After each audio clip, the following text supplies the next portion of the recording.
Hello, class. Thank you for tuning in to our debate. Cancer research is a rapidly growing and developing field. The most up-to-date research was investigated on the use of vitamin K as a preventive and treatment agent for some types of cancers. Vitamin K2 and K3 were studied independently to assess their function and effectiveness in fighting against cancer development. The research yielded promising results in vitamin K's anti-cancer properties. Habu et al. Was one of the few studies that have truly assessed the prevention of cancer using vitamin K supplementation. While the study was specific to women, had a small sample size, and was conducted almost 20 years ago, it also opened the door for larger studies that could later reevaluate the effectiveness of vitamin K supplementation. Because researchers concluded that vitamin K2 supplementation may be effective in reducing the risk of developing hepatocellular carcinoma, or HCC, further research was prompted on larger and more diverse populations. The largest study included in the Buchanan et al. Meta-analysis involved over 900 participants that were followed for 3 years. The results from this study showed reduced recurrence of HCC at 2 and 3 years with improved survival.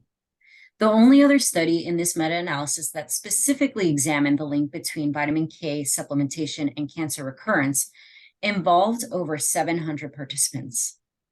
While this study did not ultimately show an impact on survival rate, it still showed positive results for cancer recurrence rates at the 2 and 3 year follow-ups. For the 2013 Zhang et al. Meta-analysis, it is important to note that HCC is an aggressive form of cancer.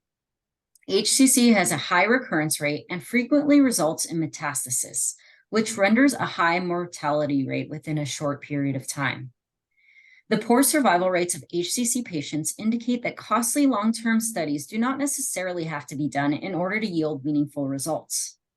Even so, 5 of the 7 studies included in this meta-analysis recorded recurrence rates for at least 3 years, and 4 of the 7 studies recorded survival rates for at least 3 years.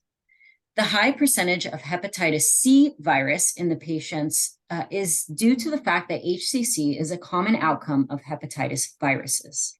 Because the study was examining the effect of vitamin K supplementation on HCC recurrence, the percentage of participants with a form of hepatitis appropriately reflected their target population. Due to the ethics of experimental studies, in vitro and in vivo animal studies are essential for providing a foundational work that calls for the need of human RCTs. Bona et al. Investigates the mechanism and demonstrates that K3 successfully inhibits CDC2-5B phosphatases, causing cell cycle arrest in gastric cancer cells.